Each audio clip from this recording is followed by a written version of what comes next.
بسم اللہ الرحمن الرحیم۔ یہ پچھلے ہفتے قرآن کا درس ہوا تو اس میں بات آئی تھی کہ اللہ تعالیٰ کا ڈر ہونا چاہیے اور اللہ تعالیٰ سے محبت ہونی چاہیے۔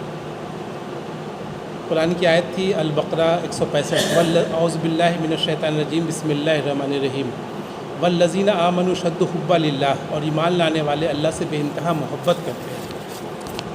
اور پھر اس کے بعد سورہ مائدہ آیت نمبر 2 آئی تھی واتقوا اللہ ان اللہ شدید العقاب، اللہ سے ڈرو بے شک اللہ سخت عذاب دینے والا ہے۔ واتقوا اللہ ان اللہ سریع الحساب، سورہ مائدہ آیت نمبر 4۔ اس کا ترجمہ ہے اللہ قانون توڑنے سے ڈرو، اللہ کو حساب لیتے کچھ دیر نہیں لگتی۔ تو یہ دو چیزیں ہیں، ایک اللہ کا ڈر، ایک اللہ کی محبت۔ اس میں امیر حلقہ پچھلے ہفتے تھے، انہوں نے ایک سوال کیا تھا کہ ایسا ہم لوگ تو جانتے ہیں لیکن ہم لوگ کو اللہ کا ڈر اور خوف، اللہ سے محبت اتنا بہت نہیں ہوتی ہے جو ہونی چاہیے، اس کی کیا وجہ ہے؟ اس کی بڑی وجہ یہ ہے کہ اللہ کے کو صحیح سے ہم کو انٹروڈیوس نہیں کیا گیا، صحیح سے ہم اس کا تعارف اللہ تعالیٰ کا ہم کو نہیں کرایا گیا، ہم ٹھیک سے سمجھے نہیں کہ اللہ تعالیٰ کا کیا تعارف ہے، کیا ہے۔ مثال کے طور پر جیسے کہ ہم لوگ اسکول میں کچھ ٹیچر تھے جس سے دیکھنے سے آدمی گھبرا جاتے تھے، تھر تھر کانپتے تھے بچے سب، اور جیسے ہی کلاس میں داخل ہوتے تھے پورا سناٹا چھا جاتا تھا۔ ہمارے ایک اشرف صاحب تھے، یہیں پٹنہ میں سلطانی گنج کے رہنے والے تھے، ان کا ایک ایسا روب دبدبا تھا کہ لوگ ڈرتے تھے، گھبراتے تھے، اگر وہ سامنے سے گزر رہے ہیں تو بغل سے نکل جاتے تھے۔ لیکن ایک اور ٹیچر تھے انگلش کے جو بہت ہی سیدھے سادھے تھے، ان کے کلاس میں آنے کے بعد بھی لوگ بات چیت کرتے رہتے تھے، کوئی فرق نہیں پڑتا تھا، اور ان کا اگر ایگزام میں ہو گیا، ایگزام میں ان کا کلاس ہو، ان کا اگر گارڈنگ ہو گئی تو بہت اطمینان ہے، کوئی دقت نہیں ہے، جو چاہو کر سکتے ہیں۔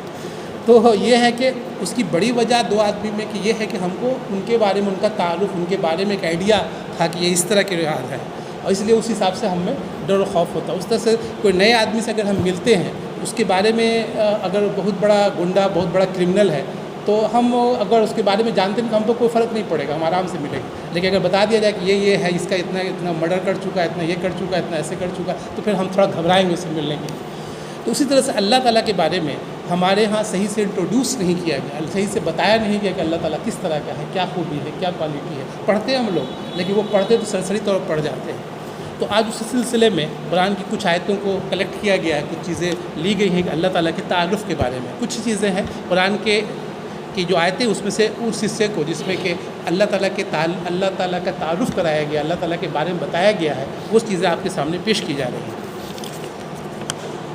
اس سلسلے میں سب سے پہلے ہے سورہ آل عمران کی آیت نمبر 165 ہے اعوذ باللہ من الشیطان الرجیم بسم اللہ الرحمن الرحیم ان اللہ علی کل شیء قدیر، بے شک اللہ ہر چیز پر قدرت رکھتا ہے۔ اللہ تعالیٰ کی یہ خوبی ہے کہ وہ اللہ تعالیٰ ہر چیز پر قدرت رکھتا ہے، اللہ تعالیٰ ہر کچھ کر سکتا ہے، کوئی بھی چیز اللہ تعالیٰ کے لیے ناممکن نہیں، امپاسبل نہیں ہے، جو کچھ چاہے کر سکتا ہے۔ اب اس کو ہم ایگزامپلس دے سکتے ہیں کہ ابراہیم علیہ السلام اور ان کی جو وائف تھی، اس میں بچے 90 سال روایتوں میں آتا ہے کہ ہو گیا اور بچہ نہیں ہوا، لیکن پھر وہ ہو گیا، اللہ تعالیٰ نے چاہا اور ہو گیا۔ آگ میں ڈالا گیا، وہ بچ گئے، ایک امپاسبل چیز نہیں ہو سکتا لیکن ہو گیا۔ موسیٰ علیہ السلام کو اللہ تعالیٰ نے فرعون کے گھر میں جو اس کا دشمن تھا اسی گھر میں پرورش کروا دی۔ تو اللہ تعالیٰ کے لیے کوئی چیز امپاسبل نہیں ہے، ناممکن نہیں ہے، اللہ تعالیٰ جو چاہے کر سکتا ہے، اس کے لیے کوئی مشکل نہیں ہے۔ تو یہ خوبی جاننے سے یہ ہوتا ہے کہ اللہ تعالیٰ کہ یہ پاورفل ہونے کا ہم کو احساس ہوتا ہے، اور پھر یہ ہوتا ہے کہ اللہ تعالیٰ کے بارے میں عزت کا احساس، اس کے بعد آگے جھکنے کا احساس، اس سے تعلق بنانے کا احساس پیدا ہوتا ہے۔ اس کے بعد دوسری آیت ہے سورہ نساء کی آیت نمبر 32 ہے ان اللہ بکل شیء علیما، یقینا اللہ ہر چیز کا علم رکھتا ہے، اللہ تعالیٰ ہر چیز جانتا ہے، اللہ تعالیٰ کو ہر چیز پتہ ہے۔ کچھ چیزیں ایسی ہوتی ہیں جو ہم لوگوں کے سامنے کرتے ہیں، اللہ تعالیٰ کو وہ پتہ ہے۔ کچھ چیزیں ایسی ہوتی ہیں جو ہم لوگوں کے سامنے چھپ کر کے کرتے ہیں، اپنے بند کمروں میں کرتے ہیں، بند چھپ کر کے کرتے ہیں، لیکن اللہ تعالیٰ کو وہ بھی پتہ ہے۔ کچھ چیزیں ایسی ہوتی ہیں جو اپنے دل میں پلاننگ کرتے ہیں، مائنڈ میں پلاننگ کرتے ہیں، سوچتے ہیں، کوئی نہیں جانتا ہے۔ ہو سکتا ہے کمرے میں کر رہے ہوں، لیکن کوئی آدمی کھڑکی سے جھانک لیا ہو، یا کیمرہ کہیں پر لگا ہوا ہو اور وہ پتہ چل جائے، لیکن یہ جو دل میں جو چیزیں ہیں وہ کوئی نہیں جان سکتا ہے، کوئی کسی کو نہیں پتہ ہے کہ ہم دل میں کیا سوچ رہے ہیں، کس کے بارے میں ہم کیا پلاننگ کر رہے ہیں، لیکن اللہ تعالیٰ وہ بھی جانتا ہے۔ ان اللہ بکل شیء علیم، اللہ ہر چیز کا علم رکھتا ہے، ہر چیز وہ جانتا ہے۔ اس کوالٹی کی وجہ سے دو چیزیں ہوتی ہیں، ایک تو ایک اللہ کا ڈر ہم میں پیدا ہوتا ہے، اللہ تعالیٰ کو ہر چیز پتہ ہے، ہم چھپا کر کے بھی کریں گے تو اللہ تعالیٰ کو معلوم ہے، ہم جو ہے لوگوں کو دھوکہ دے سکتے ہیں لیکن اللہ تعالیٰ کو ہم دھوکہ نہیں دے سکتے ہیں۔ پلس یہ کہ اللہ کے ہم اپنے دل میں جو باتیں پیدا کر رہے ہیں وہ بھی اللہ تعالیٰ جان رہا ہے. اگر ہم کچھ غلط چیزیں سوچتے ہیں، کسی کو نقصان پہنچانے کا، کسی کو تکلیف دینے کا، غلط بات کام کرنے کا، تو وہ بھی اللہ تعالیٰ کو پتہ ہے. دوسرے یہ ہے کہ اس خوبی سے ہم کو اللہ کی محبت بھی پیدا ہوتی ہے، اس لیے کہ وہ ہر چیز پتہ ہے اس کو، ہماری مصیبتیں، ہماری مشکلات، ہماری پریشانیاں، جو ہمارے ساتھ دکھ ہے، وہ سب اس کو پتہ ہے اللہ تعالیٰ کو. تو یہ خوبی ہمیں یہ بتاتی ہے کہ اللہ تعالیٰ کے جو ہے وہ اللہ تعالیٰ ہمارے بارے میں سب کچھ جانتا ہے، اس لیے وہ ہماری مدد کرے گا. اس سے اللہ کا ڈر اللہ سے محبت پیدا ہوتی ہے، اور پھر جو ہے ہم کو احساس ہوتا ہے کہ اللہ تعالیٰ ہماری مدد کے لیے، اگر ہم کوئی پریشانی مشکلات میں، تو ہم کسی کو پتہ ہو یا نہ ہو، اللہ تعالیٰ کو پتہ ہے کہ ہم کس مصیبت میں، کس پریشانی میں، اللہ تعالیٰ ہمارے لیے کوئی راہ نکالے گا، ہم کو اس سے مدد مانگنی چاہیے. وَقَانَ اللَّهُ بِكُلِّ شَيْءٍ مُحِيطًا، سورہ النساء آیت نمبر 26. اللہ ہر چیز کا احاطہ کیے ہوئے ہے.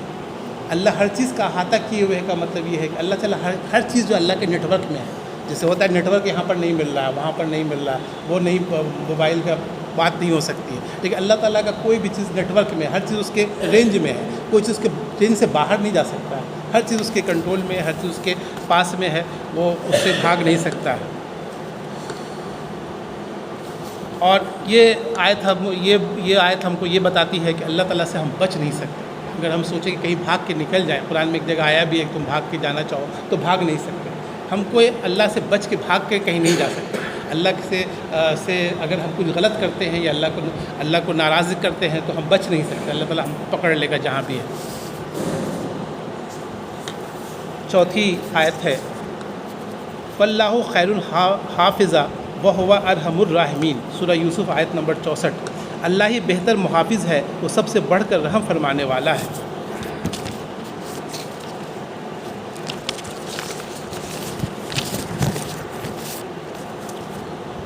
یعنی یہ ہے کہ اللہ تعالیٰ جو ہے وہ محافظ، ہماری حفاظت کرنے والا ہے.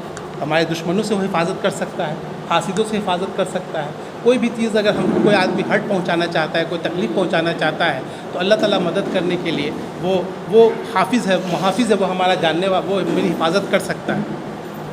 تو یہ آیت ہمیں یہ بتاتی ہے کہ اللہ سے اگر ہمارا تعلق اچھا ہے، اللہ ہم سے راضی ہے، اللہ ہم سے خوش ہے، تو ہم کو گھبرانے کی کوئی بات نہیں ہے. اللہ ہمارا محافظ ہے، وہ ہماری مدد کرے گا، اور وہ ایسے طریقے سے مدد کرے گا جو ہم سوچ بھی نہیں سکتے. اور ہم مثال بھی دیکھتے ہیں کہ اللہ کے رسول صلی اللہ علیہ وسلم کو نعوذ باللہ قتل کرنے کی سازش ہوئی مکہ میں، اور پھر اللہ کے رسول کو حکم ہوا کہ آپ مکہ چھوڑ دیجیے. لوگوں نے پیچھا بھی کیا، یہاں تک کہ نزدیک ہو گئے. حدیثوں میں آتا ہے کہ وہ اپنا پاؤں دیکھتے تو ان کو وہ رسول صلی اللہ علیہ وسلم دکھ جاتے، لیکن اس کے باوجود وہ کچھ ہرٹ نہیں پہنچا سکے، کچھ نقصان نہیں پہنچا سکے. بخیر و خوبی وہ مدینہ پہنچ گئے. تو اللہ تعالیٰ جو ہے وہ حافظ ہے، محافظ ہے، بہت بہتر محافظ ہے، سب سے اچھا حفاظت کرنے والا ہے. تو یہ آیت ہم کو بتاتی ہے کہ اگر اللہ ہم سے راضی ہے، اللہ تعالیٰ ہم سے خوش ہے، اللہ تعالیٰ ہم پر محبت ہے، تو پھر جو ہے اللہ تعالیٰ ہماری محافظت کرنے والا، حفاظت کرنے والا، ہم کو کوئی دقت نہیں ہوگی، کوئی پریشانی نہیں ہوگی. وہ سب سے بڑھ کر رحم فرمانے والا ہے، وہ رحیم بھی ہے، رحم کرنے والا بھی ہے. پانچویں آیت ہے اللہ یبسط الرزق لمن یشاء ویقدر، اللہ جسے چاہتا ہے زیادہ رزق دیتا ہے، جسے چاہتا ہے نپاتولا دیتا ہے. سورہ رعد آیت نمبر 26. اللہ تعالیٰ کی یہ بھی خوبی ہے، یہ بھی کوالٹی میں سے ہے کہ اللہ تعالیٰ جس کو چاہتا ہے رزق زیادہ دیتا ہے، اور جس کو چاہتا ہے کم دیتا ہے. یہاں پر ایک بات جاننے کی ہے کہ اللہ تعالیٰ جو رزق دیتا ہے تو ایسا الٹھپ ٹائپ سے نہیں دیتا، ایسا ہی نہیں کسی کو دے دیا، کسی کو ایسے کر دیا، ویسے نہیں ہو. اللہ تعالیٰ کا ہر کام پلاننگ کے تحت، ریزننگ پر، لاجک پر ہوتا ہے. مثال کے طور پر جیسے کہ پریزیڈنٹ آف انڈیا کو ایک پاور ہے کہ وہ کسی بھی مجرم کو معاف کر سکتا ہے، لیکن ایسا نہیں کہ پریزیڈنٹ آف انڈیا ایسے ہی کسی کو معاف کر دیتا ہے، جو بھی آیا اچھا ٹھیک ہے چلو اس کو معاف کر دیتا ہے.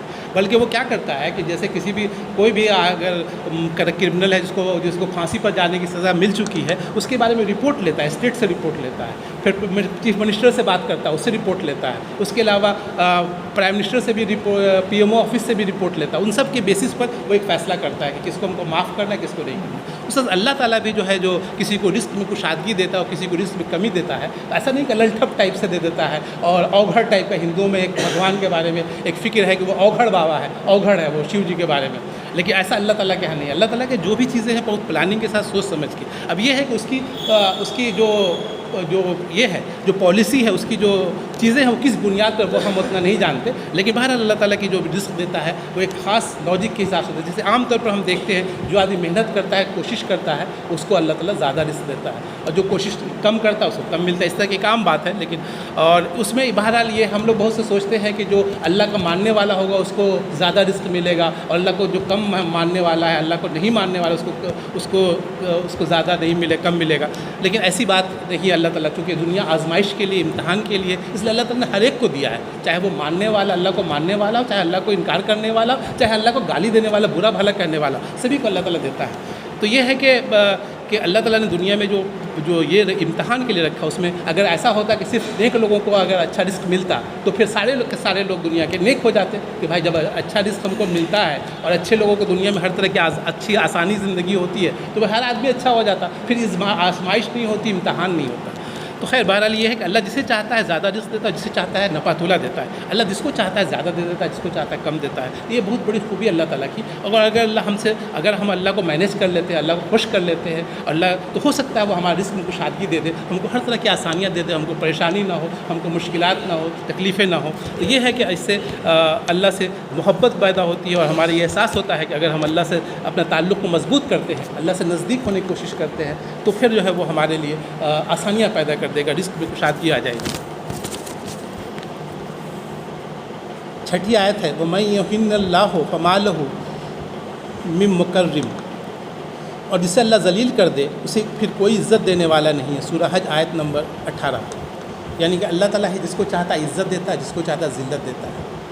وہ اگر ذلیل کرنا چاہے کسی کو تو کوئی بھی اس کو کوئی بھی عزت دینے والا نہیں. کوئی آدمی اگر اللہ تعالیٰ اس پر راضی ہو جائے کہ اس کو، ہم لوگ سوچتے ہیں کہ ہم اپنی عزت حاصل کر سکتے ہیں، ہم عزت حاصل نہیں کر سکتے جب تک کہ اللہ تعالیٰ کسی کو عزت نہ دے. اور جو ہے اللہ جس کو چاہے گا ذلیل کر سکتا ہے، وہ چاہے بہت نیک ہو، بہت یہ ہو، لیکن اگر اللہ تعالیٰ اس کو فیصلہ لے لے کہ اس کو ذلیل کرنا ہے، پریشان کرنا ہے، تو اللہ تعالیٰ کوئی مشکل نہیں ہے اس کے لیے، اس کو کوئی بچانے والا نہیں. تو یہ اللہ کا ڈر ہمارے دل میں پیدا کرتا ہے، کہ اللہ کا خوف پیدا کرتا ہے کہ ہم جو ہے اگر اللہ کے خلاف کام کرتے ہیں، اللہ کی باتوں کو نہیں مانتے ہیں، اس کی مرضی کے خلاف کام کرتے ہیں، اس کو غصہ دلا دیتے ہیں، تو پھر جو ہے ہماری زندگی پریشان کن ہوگی. اللہ تعالیٰ ہمیں ذلیل کر دے گا، دنیا میں بھی ذلیل کر سکتا ہے اور آخرت میں بھی ذلیل کر دے گا، ہو سکتا ہے جہنم میں ڈال دے گا.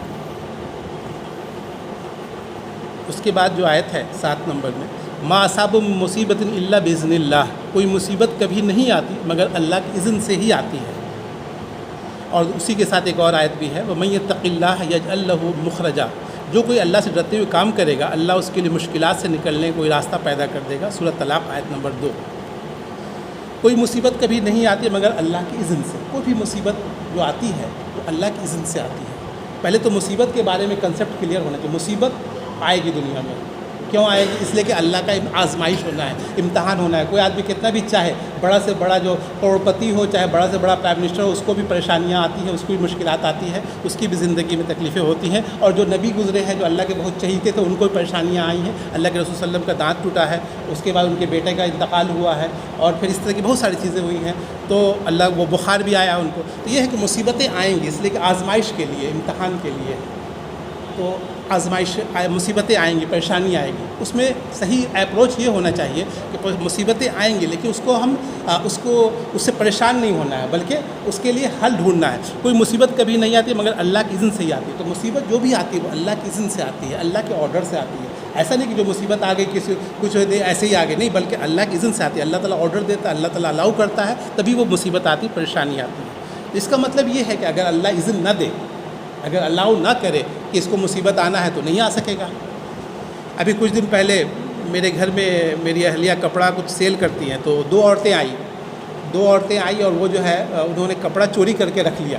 اتفاق سے کیا ہوا کہ ہم نماز میں ظہر کی نماز پڑھ رہے تھے، 4 رکعت پڑھ چکے تھے. ایک بیگ ہم کو ٹوائلٹ جانے کی خواہش ہوئی، ہم اس پر سے اٹھ گئے جائے نماز سے، اور پھر چھت پر جانے لگے.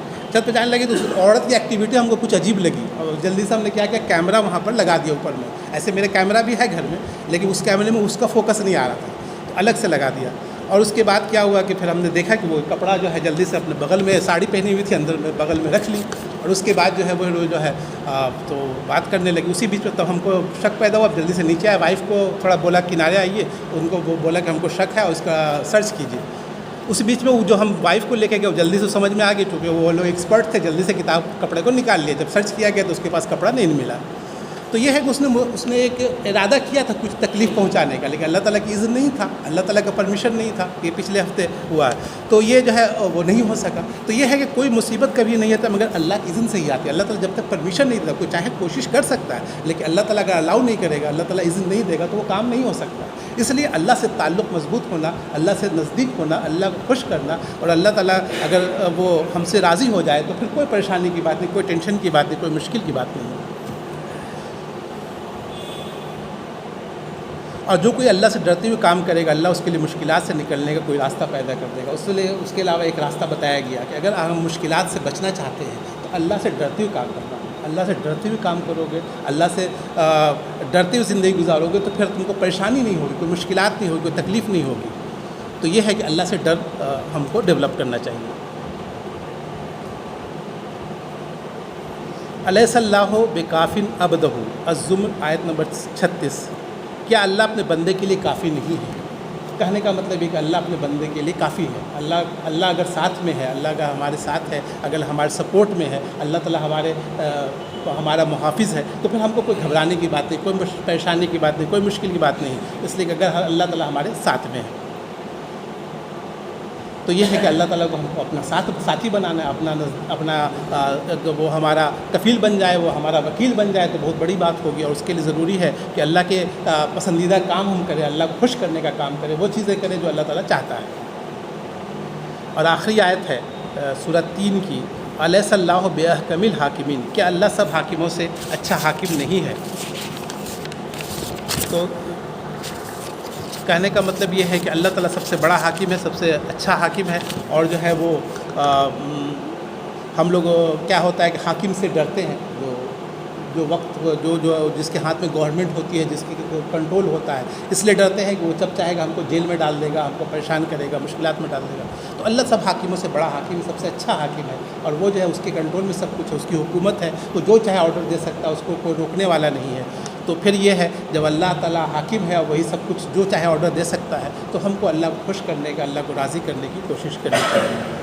تو یہ آیتیں تھیں جو مختلف قرآن کے مختلف جگہوں سے لی گئی تھیں، اور اس کے ذریعے سے ہم باتیں آئی تھی کہ اگر اللہ کا یہ چیزیں اگر ہم اپنے ذہن میں رکھیں، ان آیتوں کو بار بار دہرائیں اور یاد کر لیں تو پھر اللہ کا ڈر ہمارے دل میں پیدا ہوگا اور اللہ کی محبت ہم میں پیدا ہوگی. اللہ کا صحیح انٹروڈکشن ہمارے ذہن میں آ جائے گا اور پھر جو ہے ہم کو جو ہے کوئی طرح کا ڈر اور خوف نہیں ہوگا، کوئی گھبرانے کی بات نہیں ہوگی. اللہ تعالیٰ سے دعا ہے کہ وہ ہمیں اپنا محبوب بنا لے اور اللہ کا ڈر ہمارے دلوں میں پیدا ہو جائے. یہ تذکیر